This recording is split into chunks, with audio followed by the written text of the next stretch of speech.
kenshi uzasanga abantu benshi bafata urugendo rurerure bagiye gusengera ahantu kure, mu by'ukuri atari uko bagiye gusenga ahubwo kuko bagiye kureba ko hari umuhanuzi wakomoza ku bibazo bafite.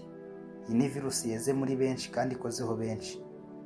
Ese buri wese uvuga ati Uwiteka arambwiye abavugishwa n'Imana koko? Iki ni kimwe mu bibazo bikomeye cyane byibazwa n'abakristo benshi muri iki gihe, ariko kandi n'abatari abakristo babyibazaho, kuko aho turi uyu munsi ijwi ryo kuvuga mu izina ry'Imana ryarakwiye hose, ku nsengero, ku mbuga nkoranyambaga, ku maradiyo no kuri televiziyo. Buri wese ashobora kuvuga ati Imana yambwiye, ariko ikibazo si ukugira amagambo meza, ikibazo ni ukumenya koko niba ari Imana yaba yavuze. Yesu ubwe ntiyigeze ahisha iki kibazo, yatubwiye imbere y'igihe ko mu minsi y'imperuka abahanuzi b'ibinyoma baziyongera, ntiyavuze ko bazagabanuka. Ibi bivuze ko kutabasha gutandukanya ukuri n'ibinyoma bitazaba ikibazo cy'abantu bake, ahubwo bizaba ikibazo cy'itorero ryose. Niyo mpamvu iki kiganiro kitaje kugutera ubwoba, ikije kugutera gushidikanya ku Mana, cyaje kuguhwejesha amaso, kugufasha kumenya uko wumva, uko ugenzura n'uko wirinda kuyobya. Intego yacu si ukurwanya abantu cyangwa kwibasira amazina runaka, oya, intego ni ukumenya ukuri, kuko ukuri niko kubohora. Umukristo uzi ukuri ntatinya amagambo, ntashukwa n'amajwi menshi, kandi ntapfukirana ubwenge bwe mu izina ryo kwizera. Darindintwari Charles, aha ni ku Kuri Gukiza TV. Mbashimiye ko mwakoze subscribe mugakanda ku nzogera, kuko ari byo bituma mubona ibiganiro byacu mu ba mbere, bityo mukabisangiza abatarabibona ngo nabo bakire binyuze mu kumenya ukuri. Iyo twinjiye mu minsi Yesu yavuze, tugomba gusobanukirwa impamvu abahanuzi b'ibinyoma bagenda biyongera. Isi ya none yuzuye ubwoba bw'ejo hazaza, intambara, indwara zitunguranye, ihindagurika ry'ubukungu n'imibereho ituma abantu benshi batabona ejo hazaza hasobanutse. Iyo umuntu atinya, ashaka umwizeza umutekano n'ubwo uwo mutekano waba udahari. Ni muri iyo mimerere abantu bashaka ibisubizo byihuse, amagambo abizeza ko byose bizakemuka, ko bazakira vuba, ko bazabona amafaranga, ko Imana ibitayeho. Ariko ubwoba n'ubukene nibyo byorohereza uyobya kuyobya umuntu, kuko iyo umutima uhangayitse ubwenge buraruhuka cyangwa se ntibukore uko bikwiye. Yesu yabivuze neza muri Matayo igice cya 24 umurongo wa 6 kugeza kwa 8 ko ibihe by'imperuka bizaba byuzuyemo imvururu, indwara n'amakuba. Ni ibihe bisaba ubwenge bwo mu mwuka kurushaho, ndetse n'ubushakashatsi bwa Pew Research bwerekana ko igihe isi iri mu bibazo bikomeye, abantu barushaho kugwa mu kuyobywa kwa gikristo, bagakurikira uvuga amagambo baruhura umutima niyo yaba atari ukuri. Aha ni itorero rikeneye kwiga, gutekereza no gushingira ku ijambo ry'Imana aho gushingira ku marangamutima, kuko si buri jwi ryose rivuga Imana riba rivugishwa nayo. Ariko Imana ntiyasize abantu bayo batagira icyifuzo cyo kumenya ukuri. Yaduhaye ijambo, ubwenge n'ubushishozi bwo kugerageza byose. Iyo Bibiliya ivuga ku bahanuzi b'ibinyoma, ntivuga ku bantu bake bazagaragara ku mbuga z'itangazamakuru gusa. Ivuga ku bantu bazavuga mu izina ry'Imana, ariko bagahindura ubutumwa kugira ngo bujyane n'icyo abantu bashaka kumva. Pawulo yabivuze yeruye mu rwandiko rwa 2 yandikiye Timoteyo igice cya 4 umurongo wa 3, agira ati kuko igihe kizaza batazihanganira inyigisho nzima, ahubwo kuko amatwi yabo azaba barya yifuza kumva ibanezeza, bazibwiriza abigisha bahuje n'irari ryabo. Ibi ni byo tubona cyane muri iki gihe. Ubutumwa buba butuje, ari bwiza ku mutima, ariko budahindura umutima. Amasezerano y'ubukira atavuzwemo kwihana, gukira byihuse bidafite ishingiro mu butumwa bw'umusaraba, no guhora ubwirwa ko uri umuntu udasanzwe udakeneye guhinduka. Ibi byose ni amagambo akundwa, ariko se yatunganya umuntu mu by'Imana. Ikibazo si uko Imana idashaka guha abantu ibyiza, ikibazo ni uko ubutumwa buhinduka igikoresho cyo gushimisha abantu aho kubatoza ukuri. Umuhanuzi w'ukuri ashobora kukubabaza akakubwira ukuri kugukiza, uw'ibinyoma akaguhumuriza, akagusiga mu buja bw'ibitekerezo bidafite imizi. Ikindi kimenyetso gikomeye Bibiliya igaragaza ni ugukoresha ubwoba n'imivumo. Iyo ubutumwa butangiye kuvuga buti nutampa uzahomba, cyangwa ngo uwanga ubutumwa bwanjye arwanya Imana, icyo gihe Imana isimbuzwa igitutu, kwizera guhinduka uburyo bwo gutinya aho kubukwiringira. Ibi ntibyubaka itorero, ahubwo birarisenya. Ubushakashatsi bwa Barna Group bwerekana ko mu matsinda menshi y'iyobokamana ubwoba bukoreshwa nk'uburyo bwo kugumisha abantu mu muryango. Si ukubatoza, ahubwo ni ukubategeka. Ariko Bibiliya itwigisha ko urukundo rwuzuye rwirukana ubwoba. Iyo ukwizera gushingiye ku gutinya gucirwaho iteka, ntigushingiye ku Mana, ahubwo gushingiye ku muntu. Dore amwe mu mayeri akoreshwa cyane. Iyo urebye neza abahanuzi b'ibinyoma ntibishingikiriza gusa ku magambo yo mu mwuka, bakoresha n'amayeri y'uburyo bw'imitekerereze busanzwe buzwi n'abashakashatsi. Urugero rumwe ni ubuhanuzi rusange. amagambo yagenewe bose ariko buri wese akayiyitirira. Iyo umuntu avuze ati hari umuntu ufite ikibazo cy'amafaranga ariko Imana igiye kukugirira neza, abantu benshi bahita bumva ko ari bavuga, ariko nta makuru yihariye yatanzwe, nta kintu gifatika cyavuzwe. Cyangwa se ukumva umuntu aravuze ati hano hari umuntu umaze iminsi arwaye umutwe udakira, yarivuje ariko byaranze.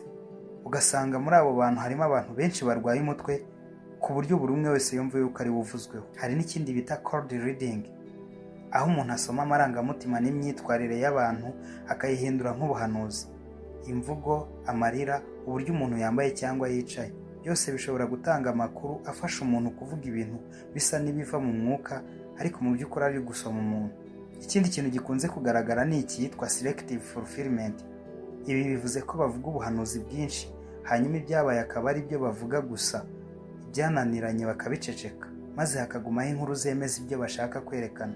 Hanyuma hakaza icyitwa financial manipulation, aho amafaranga ahinduka ikimenyetso cy'ukwizera. Tera imbuto ihinduka igikoresho cyo gukuramo abantu amafaranga aho kuba igikorwa cy'ubwitange. Ubutumwa ukibanda ku byo umuntu agomba gutanga aho kuba ku byo Kristo yatanze ku musaraba. Iyubakira inzu uzabamo mu ijuru, nkaho ijuru rikennye ridafite ibyo guha abaryo.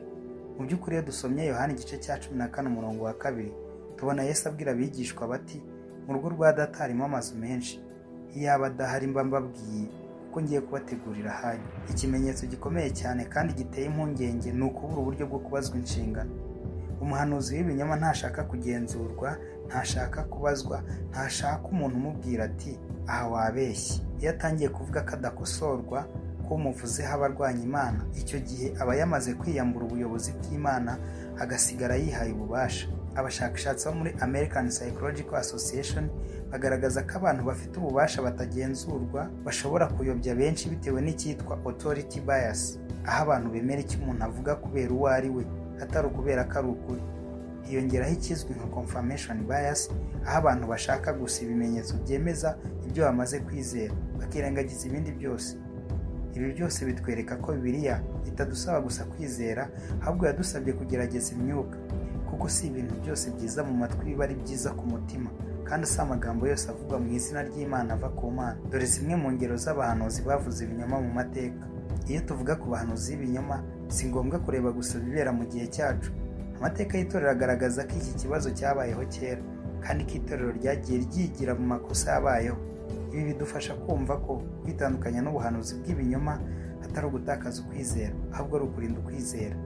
Urugero ruzwi cyane ni Harold Camping, umwigisha wakoresheje radiyo n'ibitabo avuga inshuro nyinshi amatariki y'imperuka, 1994 ndetse no mu 2011. Yabivuze yizeye, abamukurikira bamwe bagurisha ibyabo, abandi bareka akazi, bitegura iherezo. Ariko imperuka ntiyigeze iba. Nyuma yaho Camping yemeye ko yibeshye. Ibi byasize abantu benshi bakomeretse mu mutima no mu kwizera. Aha tubona ko niyo umuntu yaba afite Bibiliya mu ntoki kandi agasa n'uwize, ashobora kuyisobanura nabi akayobya benshi.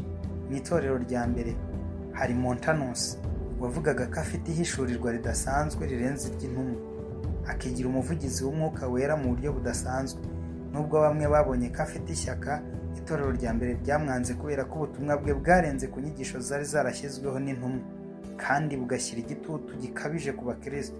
Ibi byerekana ko itorero rya mbere ritigeze ryemera umuntu uvuga mu izina ry'Imana adafite aho ahuriye n'ukuri kwari kwaramaze gutangwa. Hari kandi William Miller wavuze ko Yesu azagaruka mu 1844.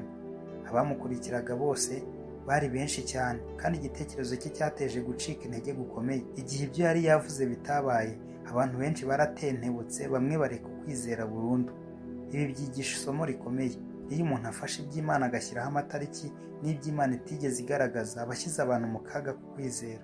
Ni muri urwo rwego Bibiliya ivuga mu Gutegeka kwa 2 igice cya 18 umurongo wa 22 iti ariko umuhanuzi uzahangara kwihimbira ijambo ntamutegetse kuvuga, akarivuga mu izina ryanjye cyangwa akavuga mu izina ry'izindi mana, umuhanuzi azapfa. Iri ni ihame ryoroshye ariko rikomeye.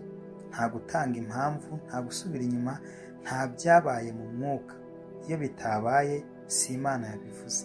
Niki Bibiliya isaba umukristo mu bihe nk'ibi?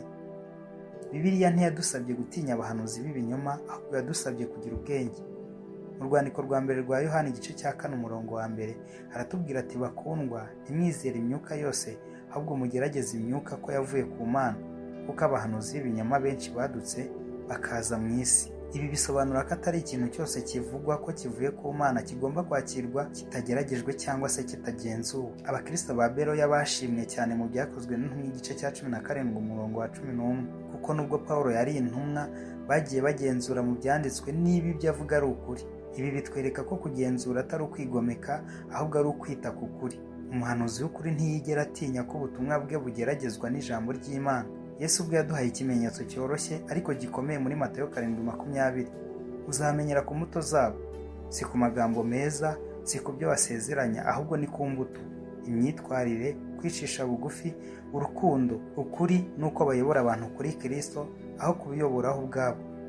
Umushakashatsi wa Bibiliya Craig Keener abivuga neza agira ati ubuhanuzi nyakuri ntibutinya kugeragezwa. Iyo ubutumwa buvuye ku Mana ntibutinya urumuri rw'ijambo, ntibutinya ibibazo, ntibutinya kugenzurwa.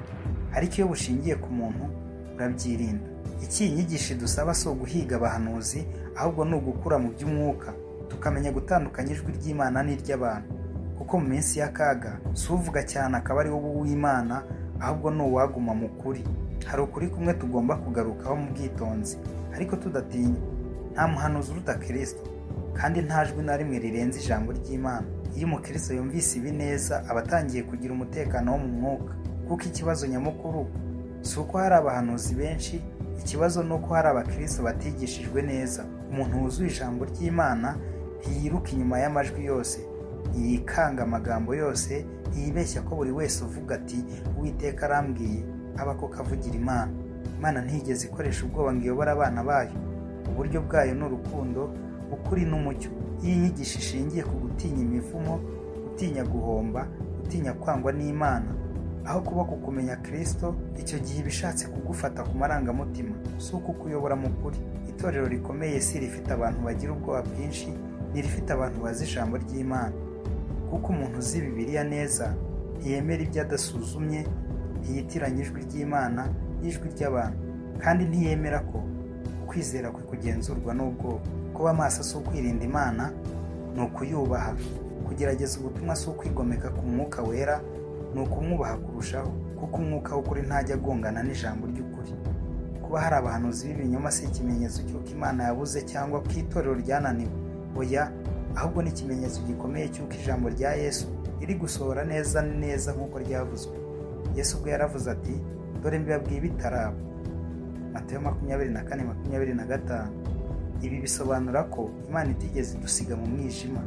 Yaratuburiye, iduha ijambo, iduha umwuka wera, iduha ubwenge bwo gutandukanya ukuri n'ikinyoma. Niyo mpamvu ubumenyi butari ukwishyira hejuru, ahubwo ari ubwenge, kandi ubwenge nibwo umutekano wo kwizera. Itorero rizi Kristo ntiriyobywa n'abantu, riyoborwa n'ukuri. Umukristo uzi ijambo ry'Imana ntiyiruka inyuma y'amajwi, ahubwo akurikira umwungeri mwiza.